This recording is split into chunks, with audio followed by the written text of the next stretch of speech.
Nah, lucu kan? Makanya saya kok percaya bahwa karena Pancasila itu adalah falsafahnya Indonesia, maka kan Pancasila akan kembali ditegakkan dengan benar. Lalu disitulah kita bisa memberitakan yang namanya Yesus Kristus dan orang-orang akan mulai berani. Karena sekarang ini orang-orang Islam itu takut ketika mereka mau belajar tentang Yesus. Mereka takut semua. Kenyataannya gitu, takut. Nah, sekarang orang-orang yang saya baptis saja ya, saya baptis ratusan di Indonesia ya, 100 lebih itu. Yang berani declare itu cuman nggak nyampe 20 orang yang berani declare. Yang lain pun tetap sembunyi semua. Begitu saya nongol, Pak, tolong di ini Pak, di videonya apa fotonya, sekarang karena Facebooknya sudah ini, saya udah nggak bisa akses lagi ya. Facebook saya sudah di ini, udah nggak bisa akses lagi sama sekali. Nah itu contohnya begitu. Bahkan yang sudah dibaptis saja nggak berani declare. Ya, dan itu masih banyak lagi grupnya di Fokus tempatnya Pak itu ya, Junaidi Salat in Memoriam. Banyak itu orang-orang Kristen yang nggak berani declare, ya kan, orang-orang ex Muslim itu. Tapi nanti ada saatnya, ya, ada saatnya. Bahkan beberapa orang kejawen juga sama, tetap mereka pergi ke kejawen karena mereka cocok dengan apa yang saya ajarkan. Oh ini kok di kejawen juga mengajarkan itu, cuman memang kita tidak ada namanya. Ya namanya Yesus, saya bilang begitu kan. Dan mulailah mereka menjalankan kejawen dengan memanggil nama Yesus.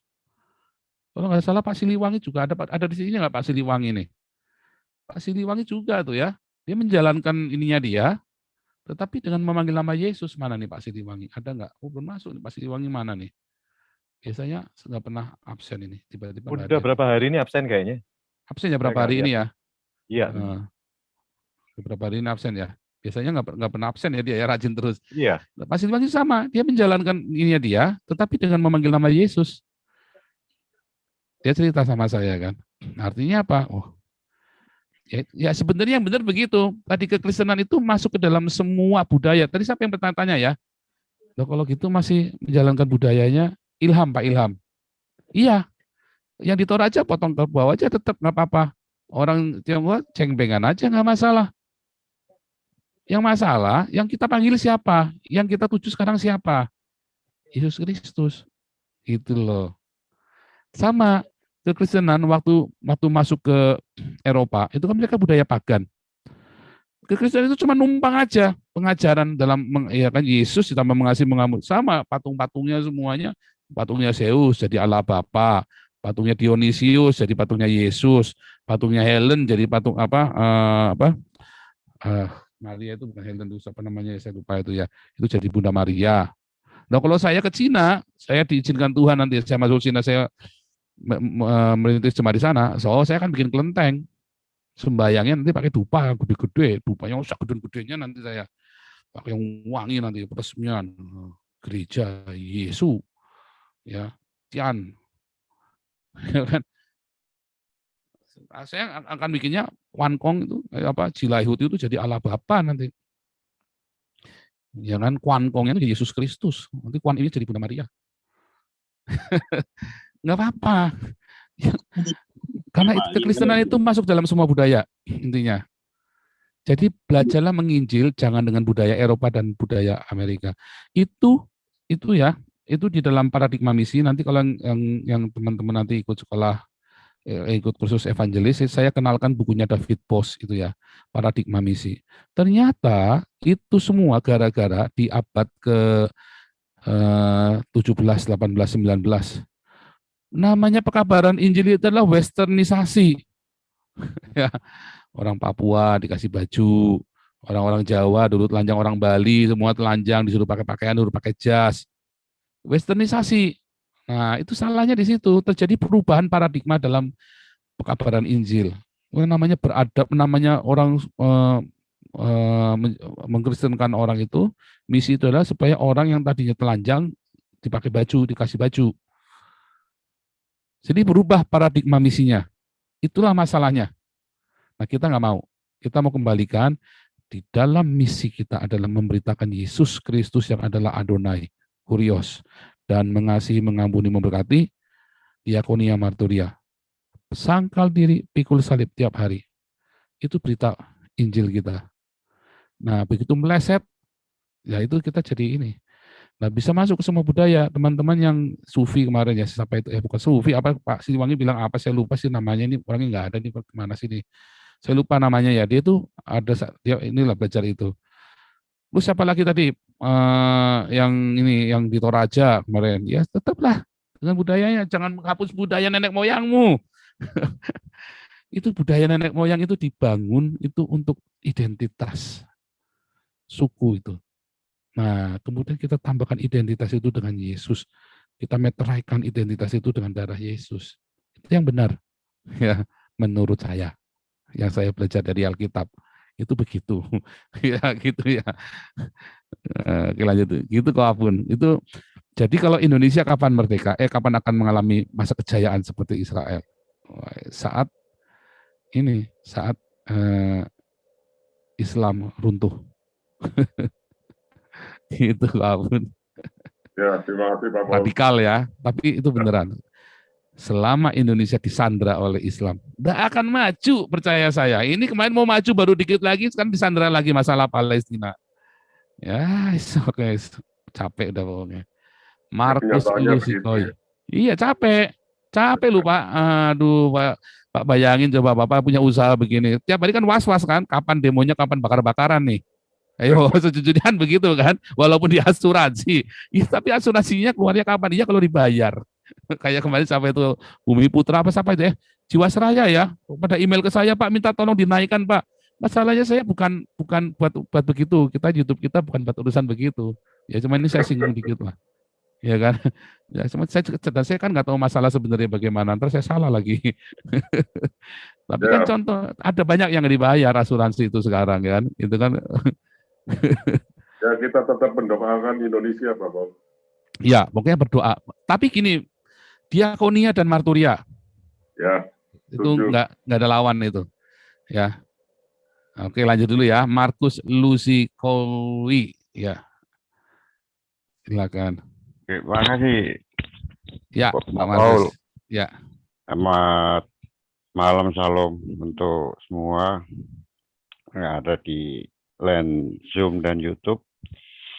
Iya Pak Paul, saya mau tanya ini ya, masalah ini kan saya tidak tahu ada tertulis di Alkitab dalam sejarahnya atau narasi aja tentang hari akhir zaman itu ya, bahwa bangsa Israel itu nanti akan kembali dan dalam banyak masalah bangsa Israel akan terkepung.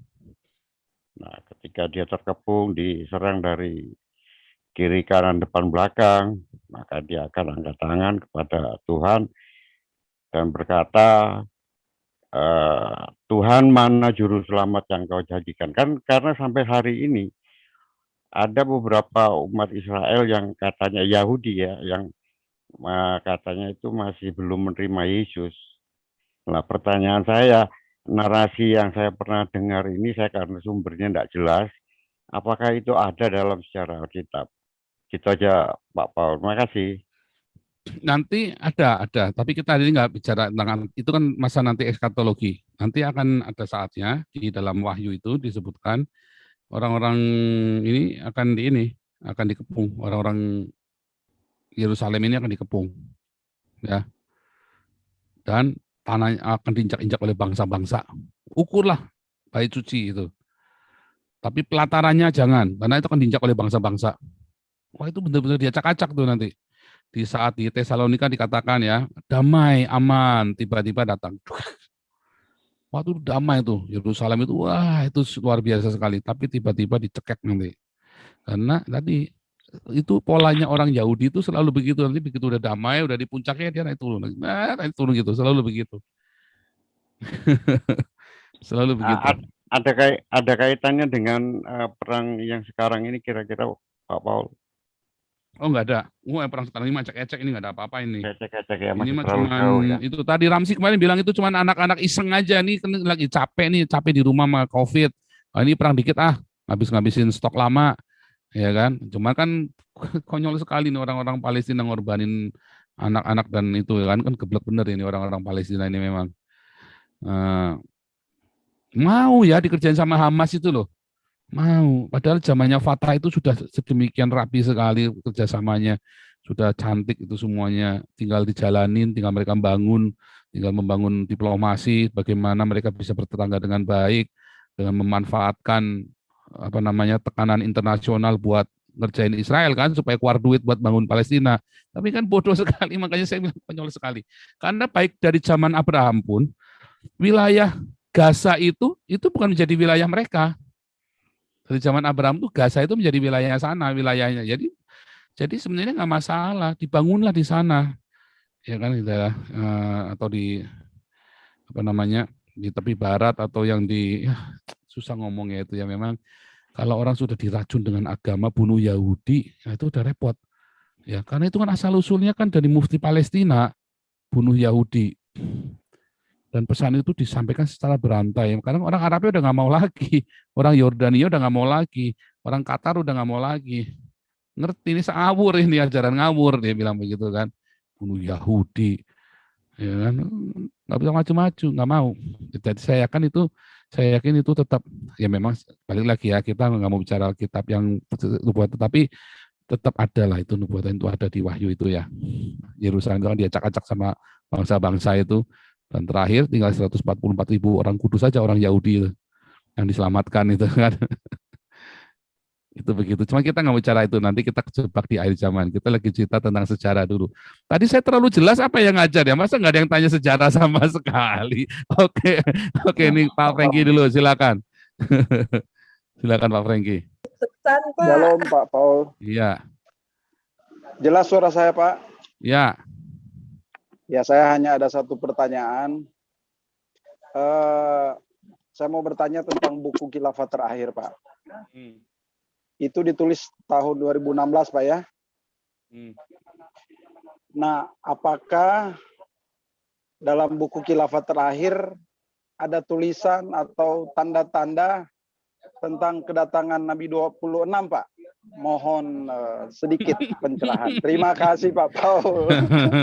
Lu ngeledek lu ya. Cari bukunya ya.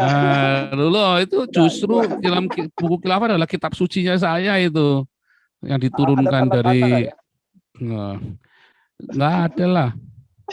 Masa Nabi ngaku Nabi nggak boleh dong. Tapi kan dengan nubuatan saya itu kan sudah menjelaskan kenabian saya kan bahwa saya menubuatkan nanti dunia Arab akan menjilat pantat orang Yahudi. Begitu, kan? Haleluya. Oke. Itu aja sih Pak. Lanjut dulu ya. Oke nih, ini Ibu Lisbeth silakan. Iya Pak, saya Pak Nabi 26. Saya ini tanya nih Pak, Bapak tadi bilang Kristen gaya Eropa, Kristen gaya Amerika, sama Kristen gaya Yahudi itu bedanya apa sih? Terus kita sebenarnya ini kan adalah bangsa Israel, pilihan Allah juga ya Pak, yang berserakan di seluruh dunia. Jadi Israel mau bagaimana di sana, tapi yang penting kita Israel saat ini adalah diri kita sendiri, bagaimana untuk memberitakan Injil itu kali ya Pak ya, setuju ya Pak ya? Enggak. Sama saya juga mau nanya juga masalah itu Torah terus ke Talmud yang sejarah tadi tuh ya, Torah, Talmud, terus akhirnya ke Yudaisme.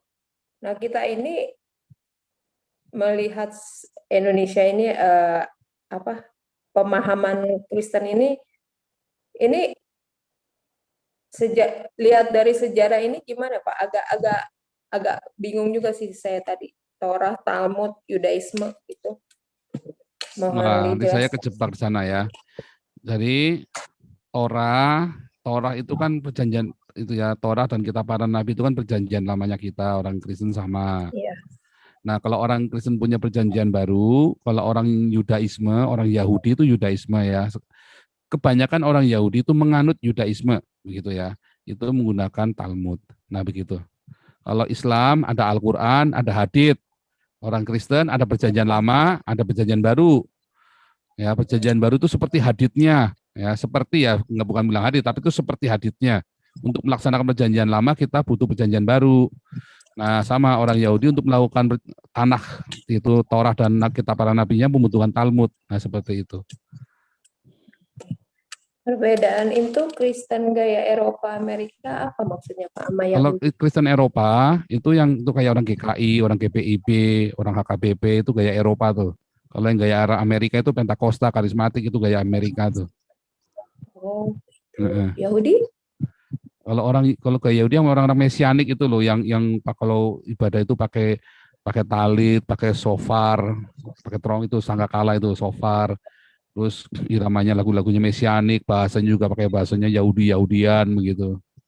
Tetapi sebenarnya ada orang Yahudi yang benar-benar Kristen, orang-orang mesianik ini, orang-orang Yahudi mesianik. Mereka benar-benar orang Yahudi menjalankan Torah, mereka disunat juga, mereka juga melakukan semua yang ada di dalam Torah, yang tentu saja disesuaikan dengan perjanjian baru, ya. Tetapi mereka melakukan Torahnya bukan karena demi keselamatan, tapi karena tradisi budaya Yahudi mereka. Ya. Itu di Jerman banyak itu. Terima kasih. Lanjut ya. Pak Kayan. Ini Pak Kayan siapa? Pak Kayan silakan.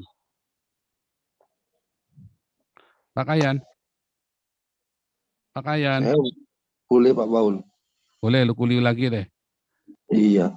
Pak Paul, tadi masalah penyebaran yang bangsa-bangsa Israel, suku bangsa Israel itu, saya kok jadi ingat cerita adiknya kakek saya dulu, almarhum ya.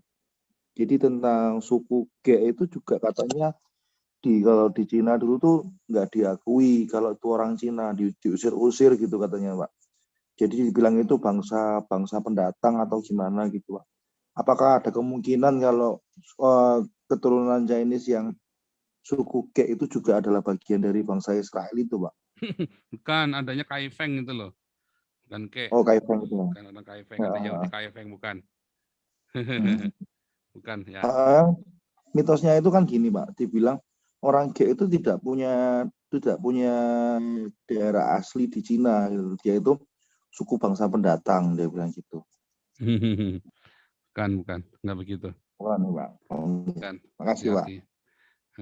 Lanjut ini ya. Pak Santoni Yesus ini, silakan.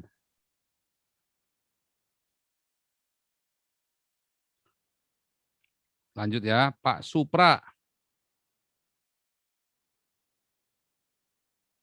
Mana Pak Supra ini?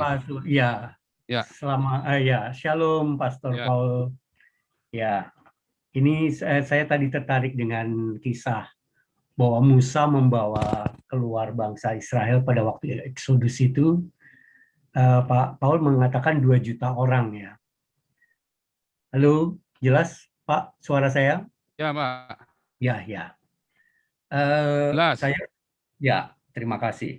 Saya membaca dari buku Ilmu Lingkungan ITB yang ditulis oleh Profesor Surya Atmaja itu ada beliau mencuplik dari bilangan yang disebut kitab angka dari numbers kali ya, dari number itu. Jadi dari bilangan 1 ayat 45-46 itu dikatakan yang siap berperang yang dibawa oleh Musa itu laki-laki di atas usia 20 tahun itu sebanyak 603.550. Itu logikanya sebagai 20% dari seluruh populasi yang dibawa oleh Musa keluar dari Mesir itu. Jadi ternyata kalau dibalik jadi 5/1 atau 100/20 dikalikan 600.000 itu sama dengan 3 juta. Ini yang saya dapat dari buku ITB, buku Ilmu Lingkungan ITB, tahun 1997 cetakannya. Gitu. Jadi disebutkan di sini bahwa dari Flavius Josephus ya, seorang ahli sejarah Yahudi menyatakan bahwa penduduk Yerusalem pada zaman Kaisar Nero tahun 37 sampai tahun 68 Masehi itu ada 2.720.000 jiwa. Sedangkan populasi negara Israel dalam sensus tahun 1966 hanya berjumlah 2.629 jiwa saja. Bahkan seluruh dataran rendah Mediterania, Timur Tengah, dan Eropa dulu dihuni oleh penduduk yang jauh lebih banyak daripada sekarang. menurut tulisan dalam buku Bilangan atau Angka atau Numbers pasal 1 ayat 45 sampai 46. Pertanyaannya itu kira-kira apakah sesuai bahwa yang memang di bawah 12 suku itu sejumlah 3 juta jiwa, Pastor Paul, karena ini menjadi dasar di PBB sebagai populasi yang normal pada saat adanya natalitas, yaitu sejumlah 2,51%. Jadi dalam 1.000 populasi pasangan suami istri lah, dalam setahun lahir itu 25 bayi dalam setahun. Itu adalah populasi yang perkembangan penduduk yang sangat normal, dan itu diumumkan oleh PBB.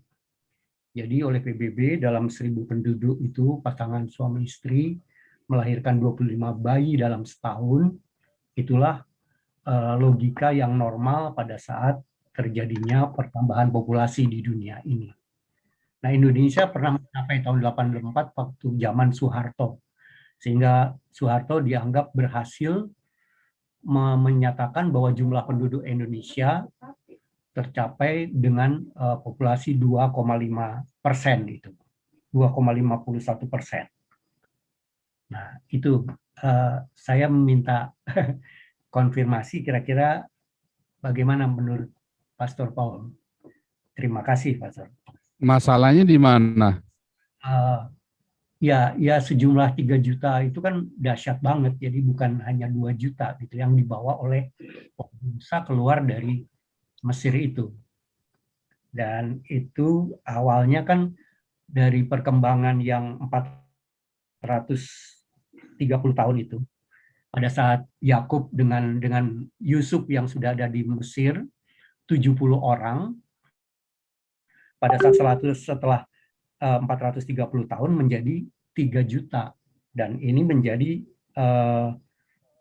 rumus di PBB itu dihasilkan dengan rumusnya itu bahwa 3 juta per 70, maka dihasilkan intinya menjadi 2,51%. Saya bisa Ya, tunjukkan. betul. Kira-kira memang 3 juta. Orang, kalau saya ngitungnya kemarin simpel aja. 6.000 laki-laki dikali 4. Jadi kira-kira 2 juta, itu aja. Oh iya. Kira-kira 2 juta. Tapi kalau dia bilang 3 juta kan tadi perhitungan tadi kan, average-nya tadi kan, rate angka pertumbuhan. Ya. Tapi kalau saya cuman mikir ya 2 juta deh. Minimum 2 juta orang Yahudi, Israel. Firman Allah di Yehova Elohim berkata kepada Musa di Sinai. Jadi turunnya firman Allah kepada Musa itu disaksikan 2 juta orang Yahudi. Bandingkan dengan Muhammad, nggak ada satupun saksi. Iya. Gitu. Baik waktu mungkin Yesus disaksikan oleh banyak orang. Iya. Kalau Muhammad setiap kali firman turun nggak ada yang menyaksikan. Iya, Itu saksi. Kalau saya katanya masalah saksi ya. Hilang suaranya. Halo.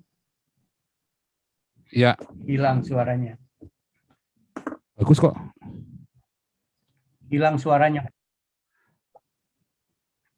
Ya, bagus kok. Internetnya di bagus kok, enggak bagus kok. Ya. Saya kan pakai monitor ini. Pakai monitor internetnya dari di sini. Saya lihat ini suaranya. Levelnya signal jelek merah.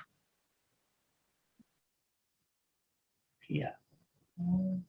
Iya. Signal. Oke, lanjut ya. Merah. Kuda terbang. Ya, Pak Paul, saya ingin bertanya nih Pak mengenai Taman Eden dan juga Adam dan Hawa ini. Kan itu kan sudah dijelaskan tadi ya bahwa waktunya itu kan cukup panjang begitu. Apalagi berkaitan dengan yang kutub utara miring-miring itu. Tapi jadi seperti saya ini begini Pak.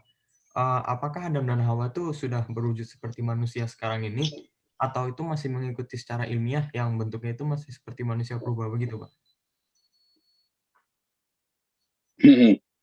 Kalau menurut saya manusia purba itu jangan-jangan bukan manusia. Memang itu adalah binatang. Itu menurut saya ya. Ini Adam dan Hawa ya seperti begini. Manusia purba itu ya binatang-binatang itulah manusia purba. Yang seperti manusia kan banyak kan. Monyet, si amang, simpanse. Ya, menurut saya begitu. Cuman kita nggak mau itu ya, kita nggak mau ke sana. Nanti kita bias. Kita fokus ke ini aja, Israel aja. Oke, ya, Itu nanti ya. hari lain. Oh, iya Pak, masih Pak. Menarik ya, tadi begitu saya keluarin tabel tadi, Iya. wah tanyanya udah macam-macam ya. Tapi tabel itu nanti kapan-kapan kita cerita tabel itu ya, dari tabel itu aja. Iya Pak. Nah, ini kita masuk itu. Oke, lanjut dulu ya. Pak Paul, nanya dong. Andre, siapa? Andre Saya- Wira. Iya, shalom Pak Ya, Paul. Andre. Ya, Ya, shalom Pak Paul, shalom teman-teman. Iya, halo. ya lanjut. Shalom. Iya, Andre Oh, Wira Buana, silakan. siap. Pak Paul, saya mau nanya, orang Israel orang Yahudi yang di Israel itu masih jalankan kehidupan gaya Taurat ya? Itu pertanyaan saya yang pertama. Yang kedua, untuk Yahudi Mesianik sendiri kira-kira ada berapa persen di Israel? Ya itu aja sih pertanyaan saya. Thank you. Kalau orang Yahudi Mesianik dibilang cuman berapa? Kita 2% ya. Yang di Israel. Kalau seluruh dunia banyak. Oh, Nggak I banyak. see. Kalau yang di Israel cuma 2%. 2% ya. Yang Iya. Yahudi ya. Tapi kalau orang Kristen Arab, orang ini banyak. Tapi kalau orang Yahudi Mesianik yang di Israel cuma 2% aja. Oh, oke. Mm-mm. Sama gaya hidupnya masih yang orang Yahudi itu masih ngikutin Taurat ya Pak Paul ya? Tauratnya mereka kan sudah diterjemahkan dalam Talmud. Taurat, tetapi dengan penyesuaian tertentu. Misalnya nih, homoseksual kan udah nggak perlu dibunuh.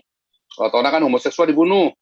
Nah, itu udah nggak perlu, karena ada perlindungan LGBT sejak tahun 88 kalau nggak salah. 1988 itu ada perlindungan LGBT di Israel. Oh, I see. Iya. Itu contohnya salah satunya itu.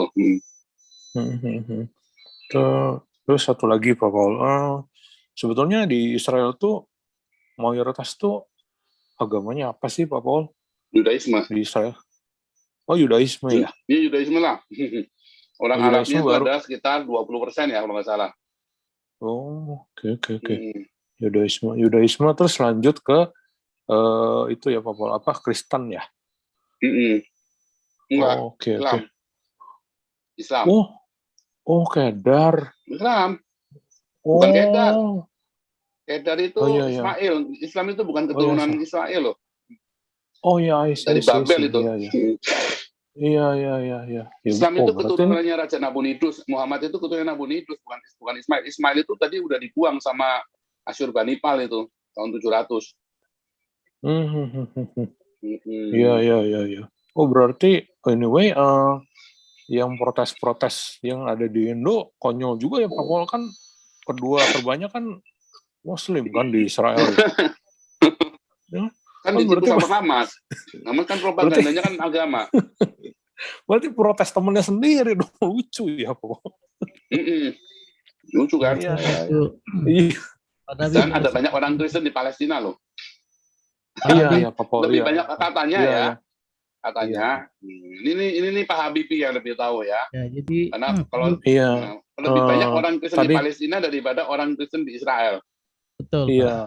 Kan konyol Tadi ya. tadi juga itu Pak Paul barusan chattingan sama teman-teman full gospel. Iya, di Palestina tuh banyak banget Kristennya katanya. Jadi kalau Cuma ngutuk dipersekusi. Israel, Sama kayak di Indonesia. Iya katanya Kalau lagi dipersekusi kampanye ya. dibaik-baikin. Kalau lagi begini, kalau lagi damai-damai ini persekusi. Jahat Kemarin banget kan kali cerita kan gereja itu di kasihan. Gila, jahat Makanya banget. kemarin Masih Pak jahat Ramsi saya bilang kalau gereja lebih aman di Israel daripada di Palestina. Siap. Iya, thank you banget aneh Pak ya. Paul. lucu banget ini. Boleh Bisa saya memang. tambahkan Iya. sedikit. Oh ya Pak Pak Paul, Bibi. nanti kalau boleh minta nomor WA-nya ya Pak Paul ya, lewat direct ya. Thank you. Email aja ke saya. Ya, silakan Pak Bibi. Aku udah email sih Pak Paul, tapi belum dibalas. Thank you. Jumlah penduduk Israel itu sendiri yang di otorita Israel itu sekitar 8 juta jiwa. 80% itu 8 juta, hanya Israel aja ya.